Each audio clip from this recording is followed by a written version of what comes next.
Assalamualaikum warahmatullahi wabarakatuh. Salam sejahtera untuk kita semua.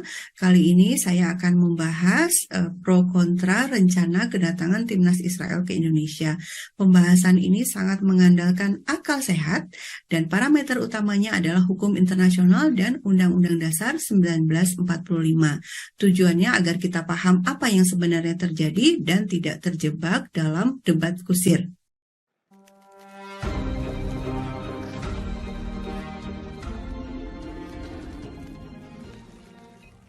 Ini yang perlu dipahami ya, Palestina versus Israel itu bukan konflik, bukan rebutan tanah.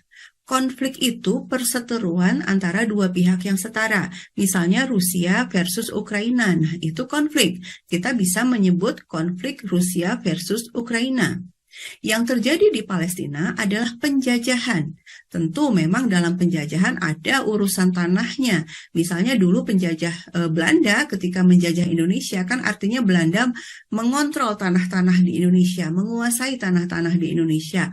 Tapi ketika pejuang Indonesia angkat senjata melawan Belanda, terus kita bisa bilang, oh Indonesia dan Belanda itu sedang rebutan tanah. Tidak kan? Nah, bahwa Palestina belum merdeka dan kondisinya masih terjajah itu dinyatakan secara resmi dalam berbagai resolusi PBB. Silahkan cek wilayah Palestina dalam berbagai dokumen resolusi itu disebut Occupied Palestine, Palestina yang diduduki atau dijajah. Dijajah oleh siapa? Ya oleh Israel. Pemerintah Indonesia secara resmi sejak zaman Presiden Soekarno hingga sekarang Presiden Jokowi juga menyebut bahwa Palestina belum merdeka. Apakah kondisi ini tidak ada hubungannya dengan sepak bola? Jelas ada. Ketika sebuah negara masih terjajah, semua aspek kehidupannya akan dijajah. Kalian tahu nggak, pemain sepak bola Palestina itu dipersulit saat akan bertanding keluar Palestina. Mereka tidak bisa membangun stadion dan fasilitas di area yang diduduki Israel. Mereka juga sulit mengimpor masuk peralatan olahraga ke Palestina. Kenapa ya? Karena perbatasan-perbatasannya kan dikuasai oleh tentara Israel. Dan bahkan pemain sepak bola Palestina pun ada yang dibunuh oleh Israel. Lalu kita, bangsa Indonesia, sudah diamanahkan oleh Bapak bangsa kita, Presiden Soekarno, bahwa selama kemerdekaan bangsa Palestina belum diserahkan kepada orang-orang Palestina, maka selama itulah bangsa Indonesia berdiri menantang penjajahan Israel. Nah, membela Palestina bisa dilakukan antara lain dengan memboikot Israel, termasuk memboikot kedatangan timnas sepak bola Israel.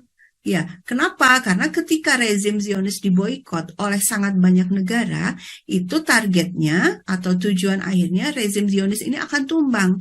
Dan di Palestina bisa berdiri pemerintahan yang melindungi hak-hak semua warga yang hidup di atas tanah itu. Metode boikot ini pernah berhasil dilakukan komunitas internasional untuk membubarkan rezim apartheid di Afrika Selatan. Dan ingat lagi, beberapa lembaga HAM internasional sudah mengeluarkan penelitiannya, hasil risetnya, dan menyebut bahwa rezim Zionis itu memberlakukan sistem apartheid.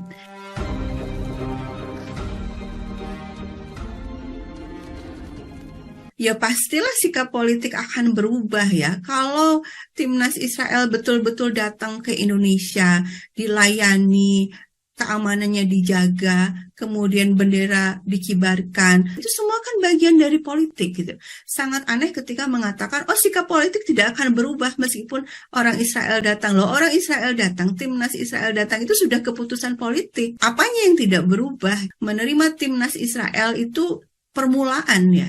Kalau sekarang itu dibiarkan begitu saja, diterima begitu saja tanpa ada perlawanan, nanti akan muncul lagi justifikasi-justifikasi lain untuk berbaik-baik dengan Israel. Dan target utamanya adalah normalisasi hubungan Indonesia dengan Israel. Istilahnya juga normalisasi, menganggap normal Israel, menganggap kejahatan Israel di Palestina itu biasa-biasa saja, normal-normal saja. Nah, ini jelas kontradiktif dengan posisi politik Indonesia sejak zaman Bung Karno sampai sekarang, yaitu tidak mengakui Israel, tidak menjalin hubungan diplomatik dengan Israel, memandang bahwa Israel masih menjajah Palestina dan Palestina masih dijajah, masih belum merdeka.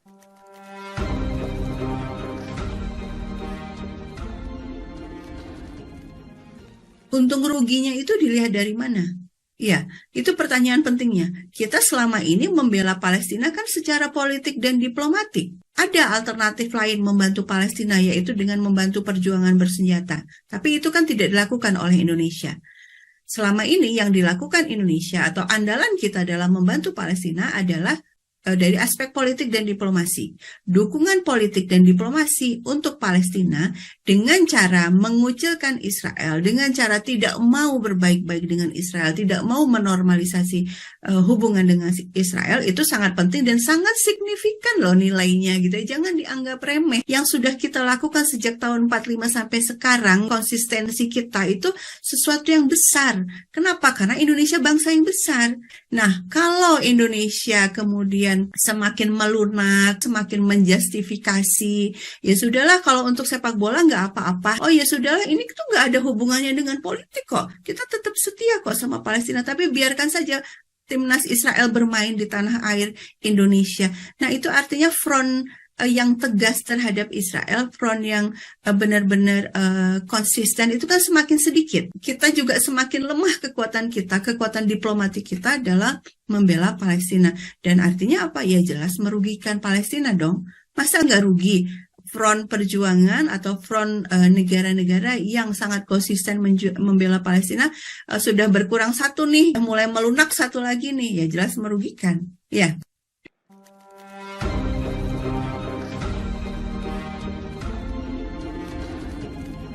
Ya, statuta FIFA itu menyebutkan larangan mencampur adukan sepak bola dengan politik. Tapi faktanya, statuta ini sudah dilanggar oleh FIFA sendiri. Contohnya apa? Dengan melarang Rusia ikut Piala Dunia dan membiarkan pemain berbagai negara mengibarkan bendera Ukraina, menunjukkan dukungan politik kepada Ukraina. Sebaliknya, UEFA, konfederasi di bawah FIFA itu sudah berkali-kali menghukum klub-klub yang mengibarkan bendera Palestina.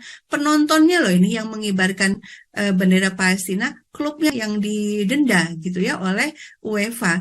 Nah, artinya berpolitik kan itu ya, berpihak pada keputusan-keputusan politik terkait krisis atau konflik di luar sana. Nah, khusus untuk kasus Israel, FIFA itu juga berpolitik, jelas banget itu.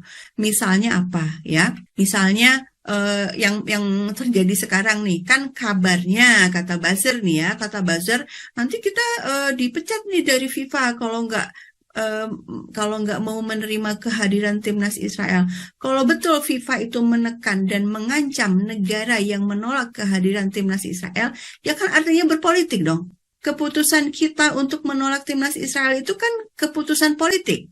Terus kemudian FIFA menekan dan mengancam. Seandainya betul, kata buzzer kan itu ya. Nah, seandainya betul begitu kan berarti FIFA juga berpolitik juga gitu ya. Berpolitik apa? Berpihak pada Israel. Yang kedua, keberpihakan FIFA pada Israel itu jelas banget kalau kita melihat apa yang terjadi di Palestina. FIFA ini sama sekali tidak mau menghukum atau memberi sanksi kepada Liga Sepak Bola Israel, ya.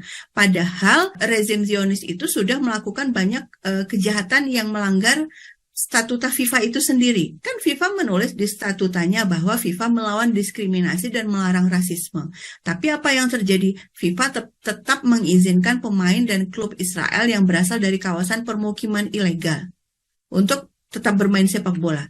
Nah, permukiman ilegal itu kan dibangun dengan merampas dan menghancurkan rumah-rumah orang Palestina di tepi barat. Pembangunan permukiman ini dilarang oleh Konvensi Jenewa, artinya melanggar hukum internasional, dan sudah banyak resolusi PBB yang mengecam pembangunan permukiman itu. Pemerintah Indonesia juga sudah berkali-kali mengecam pembangunan permukiman ilegal itu. Karena apa ya? Karena tanah itu tanah pendudukan. Israel tidak boleh semena-mena mengusir orang-orang Palestina di tanah tersebut dan kemudian di atas tanah itu dibangun permukiman khusus Yahudi Zionis. Nah, FIFA itu membolehkan para pemain sepak bola yang berasal dari kawasan permukiman ilegal itu. Katanya tidak boleh diskriminasi, nggak boleh rasisme. Nah, yang terjadi itu kan rasisme dan diskriminasi. Orang-orang Arab Palestina nggak boleh bangun rumah di tanah mereka sendiri, gitu ya. Tapi orang-orang Yahudi Zionis itu dibolehkan membangun perumahan khusus untuk mereka sendiri, khusus untuk orang-orang Yahudi Zionis sendiri di tanah itu. Dan bahkan jalanannya itu ya, jalanan itu di kawasan tepi barat itu dipisahkan. Oh, ini jalanan khusus Yahudi Zionis, ini jalanan untuk orang-orang Arab Palestina, dan kondisinya jauh berbeda ya. Kondisi jalanan untuk orang-orang Yahudi Zionis itu jalanan yang sangat bagus ya, diaspal dengan bagus, jalanannya luas. Sementara khusus untuk orang-orang Arab Palestina di tepi barat itu bahkan benar-benar nggak layak ya, nggak sama sekali nggak manusiawi gitu loh. Bahkan mereka harus bersempit-sempit di sebuah lorong yang kiri kanannya itu ada ada pagar kawat. Iya, penghalang. Nah, kenapa kok FIFA tidak bersuara? Katanya melawan diskriminasi dan rasisme. Nah, kemudian juga FIFA tidak membela tim Palestina, tim sepak bola Palestina, padahal mereka itu jadi korban rasisme. Pemain sepak bola itu kan dikenai pembatasan perjalanan internasional. Mereka itu kalau mau keluar dari Palestina kan harus minta izinnya ke Israel. Ya karena wilayah yang benar-benar di bawah kontrolnya otoritas Palestina itu hanya sekitar 3%. Jadi kalau mau keluar minta izinnya sama Israel. Nah, itu dihalang-halangi oleh rezim Zionis. Mereka juga nggak bisa, tadi saya sudah cerita juga, mereka tidak bisa membangun stadion dan fasilitas di area yang diduduki oleh Israel. Mereka juga kesulitan mengimpor masuk peralatan olahraga ke Palestina. Dan bahkan ada pemain sepak bola Palestina yang dibunuh oleh tentara Israel. Kenapa kok FIFA tidak membela tim sepak bola Palestina yang jelas menjadi korban diskriminasi dan rasisme oleh orang-orang Yahudi Zionis, tapi di saat yang sama FIFA malah memaksa semua orang, semua negara untuk mau timnas Israel datang ke negara mereka. Terserah mau undang-undang dasar di negara itu apa, misalnya Indonesia udah jelas kita undang-undang dasarnya 45, tapi FIFA nggak peduli. Kan artinya FIFA itu berpolitik ya dalam hal ini. Berpolitik yang mendukung kolonialisme. Terus sekarang pertanyaannya, posisi Indonesia bagaimana sih sebenarnya gitu, terkait dengan FIFA ini? Kalau para buzzer kan bilangnya gini, kita harus taat sama FIFA, ini sudah keputusan final. Nah maaf ya, yang ngomong kayak gini itu mentalnya benar-benar mental in London, mental orang-orang terjajah. Siapa bilang semua organisasi internasional harus ditaati dan semua keputusannya bersifat final? Lah beberapa waktu yang lalu Pak Jokowi dipuji-puji tuh saat melawan WTO. Itu adalah organisasi internasional. Di dalamnya ada aturan-aturan. Lalu Presiden Jokowi memutuskan ekspor mineral mentah termasuk biji nikel dihentikan. Dan kemudian ternyata ini dianggap pelanggaran atas aturan WTO. Dan kemudian akhirnya kita digugat oleh Uni Eropa. Terus apa yang terjadi? Maju terus tuh pemerintah Indonesia tetap berani melawan. Poinnya adalah organisasi internasional bisa kok dilawan, bisa ada upaya-upaya negosiasi, ada upaya untuk mengubah aturan, mencari jalan tengah, itu kan terbuka. Dulu zaman Bung Karno kita bahkan melawan PBB karena strukturnya yang dianggap tidak adil, tidak demokratis, dan diskriminatif. Jadi organisasi internasional itu bukan dewa, bukan Tuhan yang wajib dipatuhi tanpa protes ya. Kita sama Tuhan aja kadang-kadang kan protes ya. Nah ini sama organisasi internasional kok dipaksa patuh. Mana logikanya? Ya, seolah kita nggak boleh bersuara. Organisasi macam apa itu? Ya, seandainya betul kita tidak boleh bersuara. Tapi saya yakin sangat mungkin dilakukan proses-proses negosiasi. Pemerintah Indonesia berhak melakukan kritik dan protes, bahkan melawan organisasi internasional manapun, termasuk FIFA. Jadi berikan argumen logis yang mengedepankan nilai-nilai dasar bangsa Indonesia. Ini loh kebijakan luar negeri kami kayak gini, undang-undang dasar kami kayak gini, suara rakyat kami kayak gini. Menunjukkan dengan jelas kepada dunia bahwa memang ada ketidaksukaan dari kita gitu. Itu penting ya, dalam diplomatik itu penting. Justru kalau berbaik-baik, iya-iya aja, manis-manis aja, itu justru malah mencederai citra diplomasi kita selama ini ya.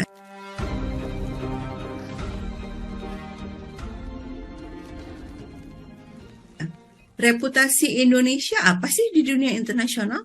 reputasi Indonesia justru adalah negara yang sangat konsisten membela Palestina. Di berbagai forum PBB, Indonesia itu sangat aktif menyuarakan dukungan pada kemerdekaan Palestina. Lah kalau sekarang Indonesia lembek, bermanis-manis di hadapan FIFA, menerima timnas Israel dengan sikap yang sangat bermanis-manis gitu ya, tidak menunjukkan penolakan gitu, tidak menunjukkan ketidaksukaan, bahkan dikawal khusus, dilayani khusus, itu yang akan merusak reputasi Indonesia. Diplomasi Indonesia soal Palestina akan dianggap nggak penting kan gitu kan, akan diabaikan gitu loh.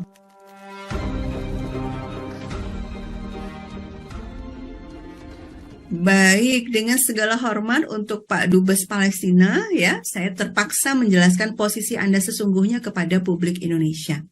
Kalian harus tahu, Palestina itu belum menjadi negara yang merdeka dan berdaulat.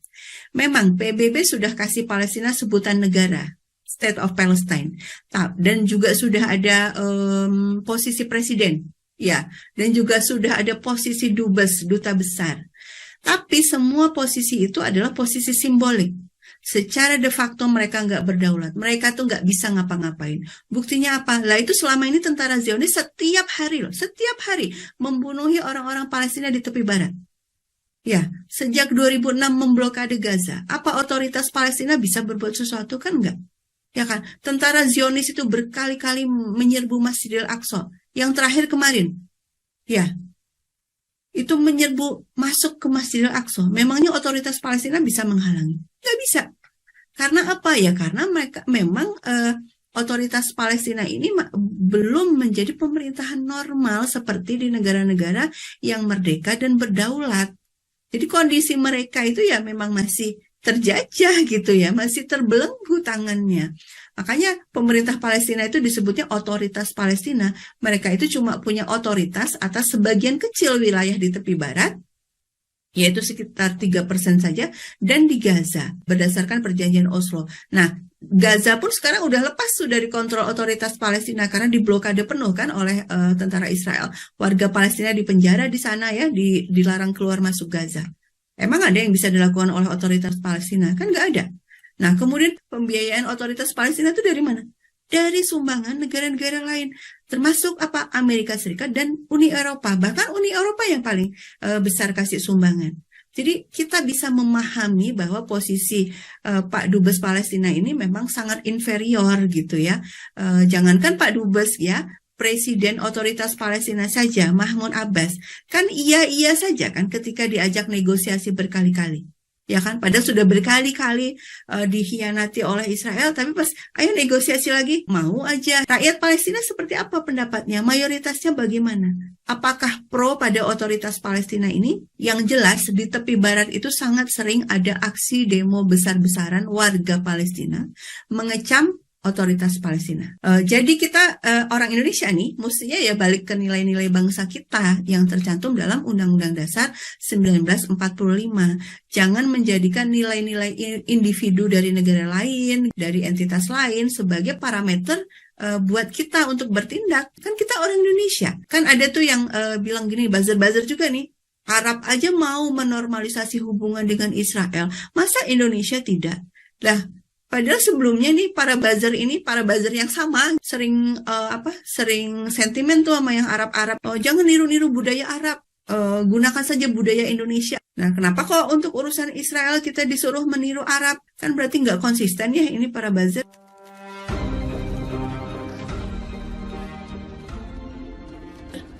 Ya, ada buzzer yang saya dapati ya memulai videonya dengan pernyataan penolakan paling keras datang dari Persatuan Alumni 212 dan PKS gitu ya. Dan menurut saya ini upaya framing yang jahat ya. Dia sedang menggiring opini publik bahwa yang bersuara menolak kedatangan timnas Israel adalah kubu yang selama ini mereka kasih stempel kadrun ya. Apa itu kadrun? Kadrun itu singkatan dari kadal gurun gitu ya. Jadi mereka yang dianggap kearab-araban gitu atau Islam garis keras. Sebaliknya pihak yang dilabeli kadrun itu juga selama ini mengata-ngatai lawan politiknya sebagai cebong ya alias anak kodok. Kenapa? Karena merujuk pada hobi Pak Jokowi memelihara kodok gitu. Nah, masalahnya jualan narasi kadrun versus cebong dalam isu Palestina itu sungguh out of context ya, keluar dari konteks. Soal Palestina adalah soal nilai-nilai bangsa, bukan soal bela presiden atau lawan politiknya. Ya, soal nilai-nilai bangsa, soal kepentingan nasional bangsa. Nanti saya akan bahas soal kepentingan nasional ini. Pembelaan pada Palestina itu muncul dari berbagai kalangan, bukan cuma Muslim, tapi juga Kristen, Katolik, ateis, bahkan anak-anak muda komunis di Irlandia itu baru-baru ini demo pro-Palestina. Di Palestina pun ada partai yang berhaluan Marxisme, yaitu FPLP namanya. Nah, di Amerika Serikat, anak-anak muda Yahudi 2 tahun terakhir ini aktif ikut aksi demo menentang Zionis setelah mereka tersadarkan bahwa rezim Israel melakukan kejahatan kemanusiaan di Palestina. Kenapa kok 2 tahun terakhir ini ya? Karena ini ya, seiring dengan pandemi, anak-anak muda di Palestina juga semakin aktif bersuara di media sosial, sampailah pesan-pesan perjuangan dari Palestina itu. Dan kemudian ada organisasi yang bernama Neturei Karta, itu isinya para rabi atau pendeta-pendeta Yahudi, tapi mereka itu anti-Israel dan membela Palestina. Kemudian kita tahu Gubernur Bali Iwayan Koster yang menyuarakan penolakan kehadiran timnas Israel di Bali itu kan agamanya Hindu. Jadi berbagai agama yang membela Palestina itu. Kalau kaum Muslim gimana? Nah, kalau kaum Muslim itu kan juga wajar lah kalau ada dari berbagai kalangan gitu ya.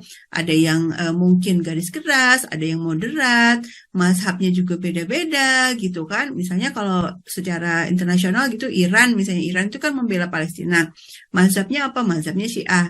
Terus tapi kan di saat yang sama Qatar, terus Arab Saudi itu kan juga membela Palestina mereka. Melabeli seseorang, melabeli kata-kata seseorang itu berdasarkan identitasnya kan berarti kalian pakai politik identitas. Padahal para buzzer ini biasanya paling rajin tuh menolak politik identitas atau bahkan ngomong jangan bawa-bawa agama gitu ya. Tapi kenapa kalau untuk isu Palestina orang yang ngomong langsung di framing bahwa ini urusannya agama, ya kan berarti kalian yang bawa-bawa agama. Kenapa kok narasi bawa-bawa agama itu diperlakukan diskriminatif ya? Kalau menguntungkan kan buat kalian gitu ya, kalian bilang jangan bawa-bawa agama. Tapi di saat yang lain kalau perlu untuk menyerang pihak lain, kalian bawa-bawa agama. Tapi sekedar info tambahan nih, Israel itu menjustifikasi semua kejahatan mereka itu dengan menggunakan agama loh. Di sidang PBB, Dubes Israel berpidato dengan membawa kitab sucinya dan berkata bahwa hak Israel atas Palestina tertulis di kitab suci itu. Berarti Zionis kan juga bawa-bawa agama ya. Kenapa kok kalian nggak mengecam Israel?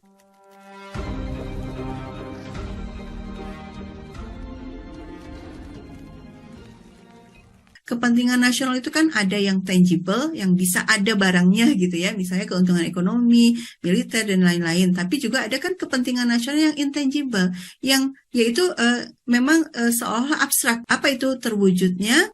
Nilai-nilai dasar bangsa ini sebagaimana yang diamanahkan oleh Undang-Undang Dasar 45, anti penjajahan, anti imperialisme, dan aktif mewujudkan perdamaian dunia. Dalam jangka panjang pun melawan kubu neo-imperialisme di mana salah satu pilarnya adalah Israel, itu akan membawa keuntungan material buat kita.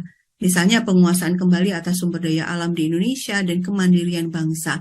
Kita tahu bahwa banyak perusahaan-perusahaan transnasional yang mengeruk sumber daya alam di Indonesia itu merupakan perusahaan dari kubu neo-imperialisme yang pro-Zionis. Untuk pemerintah Indonesia, ya saya ingin menyampaikan bahwa bukankah selama ini pemerintah sudah bersikap berani melawan kekuatan kapitalisme global, misalnya di kasus Freeport dan di kasus WTO. Pemerintah sudah membuktikan ya bahwa bersikap tegas memperjuangkan kepentingan nasional itu sesuatu yang mungkin dan baik untuk dilakukan. Dan atas langkah berani ini kita bisa lihat dukungan rakyat sangat besar kepada pemerintah. Kenapa ya? Karena rakyat Indonesia itu selalu merindukan pemimpin yang berani melawan kapitalis global. Justru dalam kasus Piala Dunia ini, kepentingan Indonesia itu sedang dikorbankan. Pemerintah tuh jadi sangat repot menghadapi pro dan kontra. Kalau seandainya tetap dibolehkan datang tuh, berapa banyak dana dan SDM yang harus dikerahkan untuk pengamanan. Belum lagi nama baik, citra diplomatik Indonesia yang sudah dibangun sejak 45 itu akan rontok. Suara Indonesia soal Palestina nggak akan dianggap penting dalam forum-forum internasional. Jadi, kalau dari sisi kepentingan nasional kita terancam di sini sebenarnya. Jadi pemerintah mesti berani melakukan negosiasi dan mencari solusi dengan FIFA. Yang penting itu tunjukkan kepada rakyat Indonesia bahwa pemerintah berusaha maksimal untuk menyampaikan bahwa ini loh, kepentingan nasional kami itu ini, kebijakan luar negeri kami itu ini, nilai-nilai bangsa kami itu ini. Dan kepada teman-teman saya, sesama bangsa Indonesia, saudara-saudara saya rakyat Indonesia, mari kita tetap berpegang teguh pada nilai-nilai bangsa ini, yaitu anti penjajahan, anti-imperialisme, dan turut mewujudkan perdamaian dunia. Tetaplah bersuara membela Palestina, bersuara, demo, menulis, bikin vlog, itu kan semua bagian dari demokrasi. Itu hak kita, dilindungi oleh Undang-Undang Dasar 45.